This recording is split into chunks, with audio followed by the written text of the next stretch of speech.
Hello everyone, welcome to EduTap. My name is Megha. So in today's 10 minutes a day series, we are going to discuss the topic non-performing assets. So जितने भी loans bank देता है, credit facilities देता है, वो bank के लिए asset है। हम बैंक से लोन लेते हैं, हमारे लिए तो लाइबिलिटी है क्योंकि हमें चुकाना है, लेकिन बैंक के लिए वो एसेट रहता है। तो जब वो एसेट बैंक के लिए इनकम जनरेट करना बंद कर देता है, तो उसे नॉन परफॉर्मिंग एसेट बोला जाता है। जैसे बैंक अगर टर्म लोन देते हैं, 90 डेज से ज्यादा हो जाए, इंटरेस्ट या इंस्टॉलमेंट जो प्रिंसिपल अमाउंट है उसे ड्यू हुए, तो उसे नॉन परफॉर्मिंग एसेट बोला जाता है।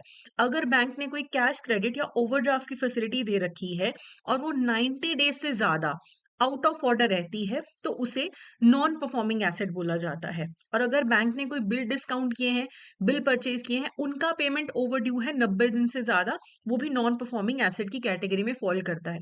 तो मैंने अभी आपको बताया, अगर कैश क्रेडिट या ओवरड्राफ्ट अकाउंट 90 दिन से ज्यादा आउट ऑफ ऑर्डर रहता है, तो उसे नॉन परफॉर्मिंग एसेट बोलते हैं। आउट ऑफ ऑर्डर कब बोला जाता है? जब जितना आपका कैश क्रेडिट का और ओवरड्राफ्ट का आउटस्टैंडिंग बैलेंस है, वो सैंक्शन लिमिट से ज्यादा हो, 90 दिन तक आपने ओवरड्रॉ कर रखा है, तब उसे आउट ऑफ ऑर्डर माना जाएगा। या फिर अगर आपने जितना लिमिट है उसी के अंडर ही विड्रॉ कर रखा है, लेकिन 90 दिन तक लगातार कोई क्रेडिट ही नहीं आया, ओवरड्राफ्ट या कैश क्रेडिट फैसिलिटी में कोई पैसा आया ही नहीं, वापस आपने किया ही नहीं कुछ भी, तब भी उसे आउट ऑफ ऑर्डर माना जाता है। या फिर अगर आपने कोई पैसा दिया भी वापस बैंक को, वो इतना कम है कि इंटरेस्ट भी कवर नहीं हो रहा, तो उसे आउट ऑफ ऑर्डर माना जाता है।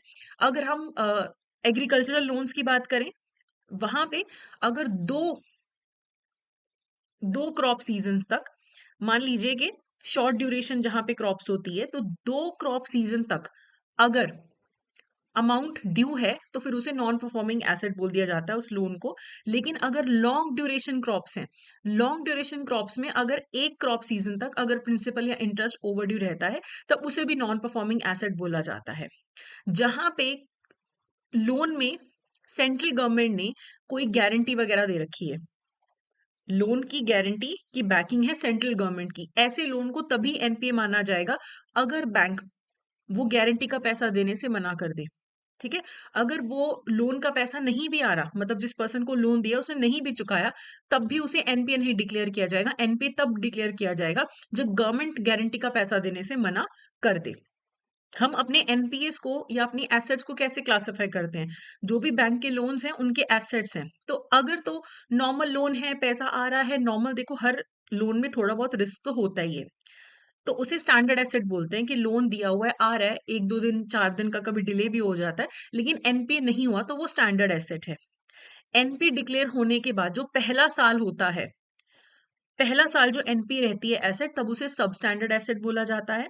उसके बाद 12 महीने के बाद, यानी कि 1 साल के बाद, एनपीए हुए 1 साल हो गया, उसके बाद उसे डाउटफुल की कैटेगरी में डाल दिया जाता है।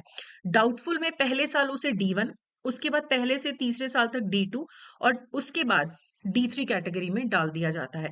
यानी कि मान लो 2024 में, जस्ट अ सेकेंड, ओके, 2024 से लेके 2025 तक मेरी स्टैंडर्ड स्टैंडर्ड एसेट है, लोन सही चल रहा है, कोई दिक्कत नहीं है। 2025-26 में वो हो गई एनपीए। ठीक है? 2026-27 के अंदर डी1, उसके बाद 2027 से लेके 2029 तक डी2, और उसके बाद डी3 कैटेगरी में चला जाएगा। और जब ये बिल्कुल आइडेंटिफाई हो जाता है, चाहे बैंक आइडेंटिफाई करे, चाहे इंटरनल एक्सटर्नल ऑडिटर्स आइडेंटिफाई करें, कोई भी आइडेंटिफाई कर ले कि अब तो ये एसेट लॉस में जा चुकी है, इससे कोई पैसा नहीं रिकवर हो सकता, तब उसे लॉस एसेट की कैटेगरी में डाल दिया जाता है। अब कई बार क्या होता है, जो सिक्योरिटी गिरवी रखी गई है लोन लेने के लिए, उसकी वैल्यू इरोड हो जाती है। मान लो कि पहले जो लैंड गिरवी रखा गया था, जिसके बदले में लोन दिया गया है, वो लैंड की वैल्यूएशन 1 करोड़ की गई, लेकिन जब उसे दोबारा असेस किया गया तो उसकी वैल्यू रहेगी सिर्फ 40 लाख रुपीस। यानी कि जितना हमने पहले असेसमेंट किया था, उसका 50% से भी कम रह गई है सिक्योरिटी की वैल्यू। ऐसा लोन अगर कभी एनपीए होता है, तो उसे सीधा डाउटफुल कैटेगरी में डाल दिया जाता है, उसे सब स्टैंडर्ड में नहीं डाला जाता, सीधा डाउटफुल कैटेगरी में डाला जाता है। दूसरा है, आपका जो लोन है वो मान लो है 5 करोड़ का, और जो एसेट गिरवी रखी गई है उसकी वैल्यू बची है सिर्फ 40 लाख रुपए, यानी कि लोन का 10% भी सिक्योरिटी जो है आपकी कवर नहीं कर रही है।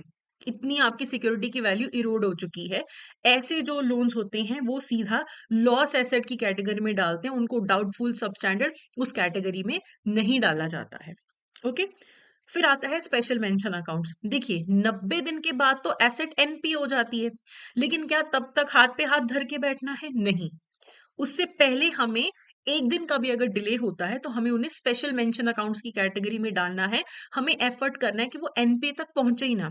तो देखो अगर तो कोई डिले नहीं है, टाइम पे बिल्कुल लोन का पेमेंट आ रहा है, तो वो रेगुलर एसेट है। एक भी दिन का डिले हो गया तो उसे स्ट्रेस्ड एसेट बोला जाएगा।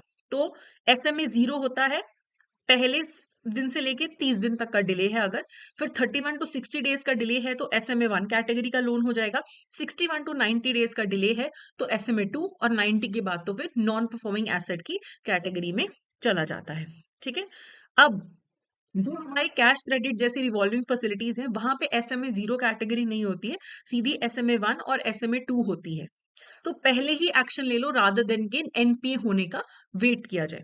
अब इसके एमसीक्यूज करने से पहले I would like to inform you कि देखिए जैब एग्जामिनेशन की डेट्स आ चुकी हैं मई में, तो आप हमारा क्रैश कोर्स ज्वाइन कर सकते हैं जिसमें आपको लाइव क्लासेस मिलेंगी, कॉन्सेप्ट नोट्स मिलेंगे, पीवाईक्यूज मिलेंगे, फुल लेंथ टेस्ट मिलेंगे। इसके अलावा जैब कैप का कंबाइंड मास्टर कोर्स भी है और जैब का मास्टर कोर्स भी है, और अगर आप किसी सिंगल सब्जेक्ट का मास्टर कोर्स लेना चाहते हैं वो भी अवेलेबल है। बाकी फर्दर डिटेल्स के लिए आप हमारी वेबसाइट चेक कर सकते हैं।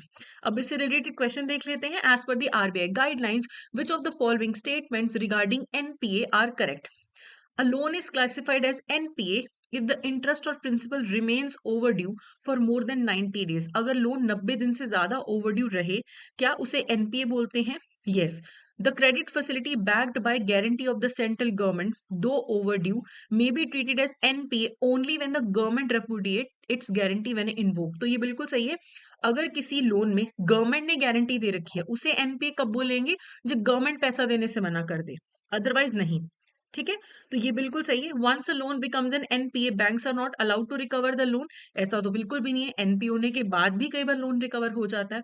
तो तीसरा स्टेटमेंट तो गलत हो गया हमारा, तो ए जो है यहाँ पे करेक्ट आंसर है। तो ये था हमारा आज का session. That's it for today, thank you so much.